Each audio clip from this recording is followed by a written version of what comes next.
Dear students, welcome to the MOOC on India's foreign policy in a globalizing world. In this lesson, we are going to discuss about India and WTO. Main objectives of this lesson are to understand about WTO, to know India's involvement in the Uruguay's round of negotiations, to know India's role in the WTO. We begin with the first part of the lesson, in which we will discuss about the background of WTO. The WTO came into existence on January 1, 1995 as a result of the agreement reached in the 7-year-long Uruguay round of multilateral trade negotiations that was completed in 1994. Its history extends much further back to the proposed International Trade Organization that was designed in the mid-1940s alongside the other Bretton Woods institutions, the International Monetary Fund and the World Bank. The ITO was never approved, and part of its intended purpose was served instead by the General Agreement on Tariffs and Trade. The GATT sponsored a series of rounds of trade negotiations, the Uruguay round being the most recent. Unlike GATT, the WTO is a formal organization which is not restricted to promoting trade liberalization only in manufactured goods. The institutional structure of the WTO contains three main components: a revised GATT, the General Agreement on Trade in Services, and the Agreement on Trade related intellectual property issues. These components collectively enable the WTO to fulfill four important functions in international trade. First, it constitutes a forum for the exchange of information, consultation and negotiation among its 135 member states.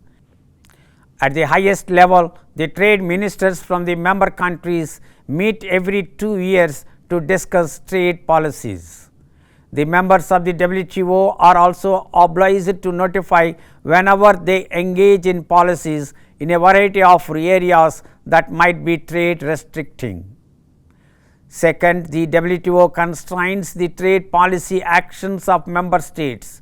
The WTO spells out in detail a list of constraints on a member state's behavior, what they either must do or must not do in order to be viewed as cooperating.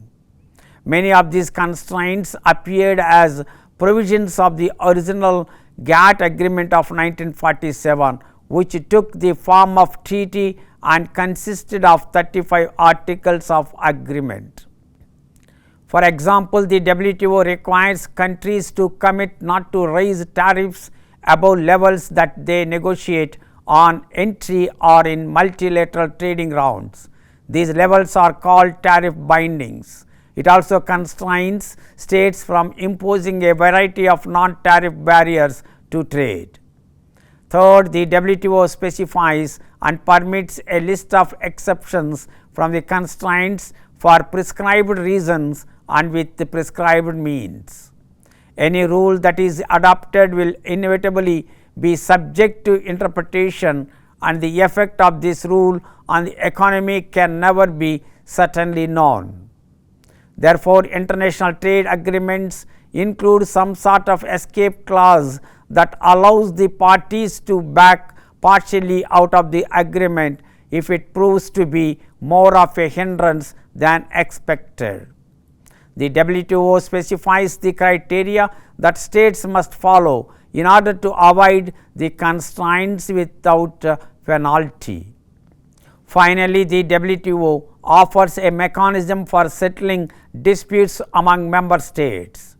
The dispute settlement body was established as part of the WTO's dispute settlement understanding, which came into effect on 1 January 1995 when the WTO itself was created. When one country believes that another country is violating any aspect of a trade agreement, the complaining country first requests consultation with the alleged offender, and the two countries seek to resolve the dispute on their own.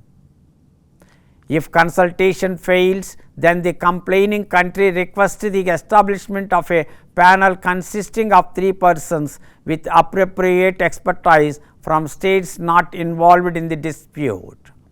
This panel assesses the evidence in the context of its interpretation of the WTO rules and issues a report.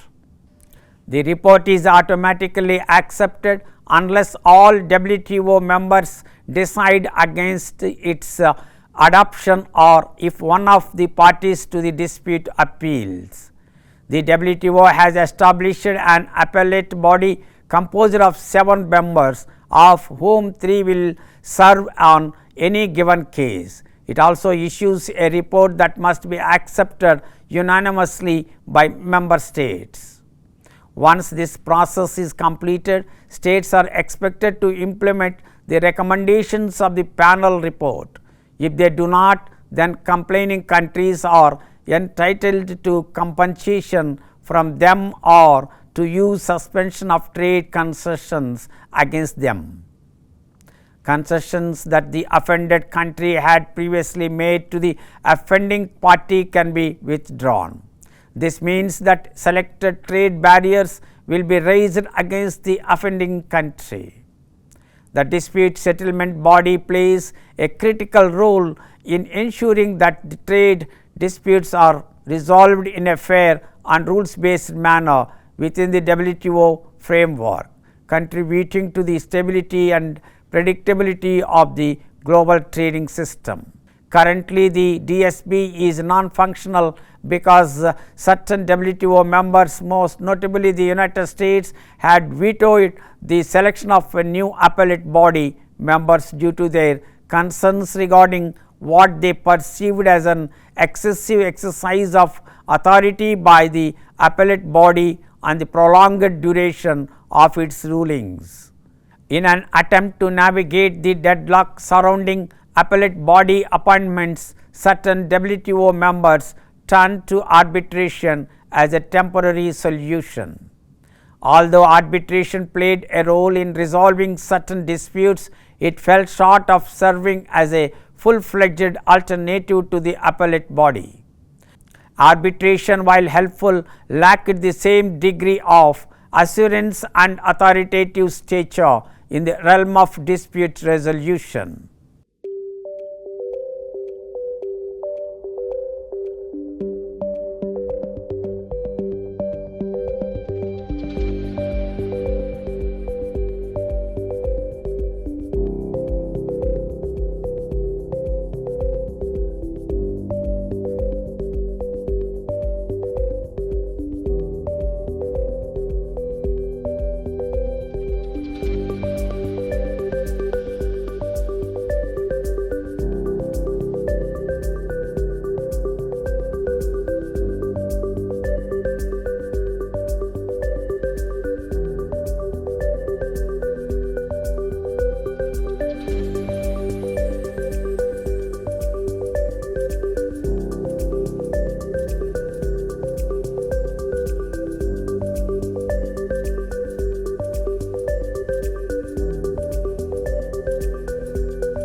I hope you understood about the background to WTO.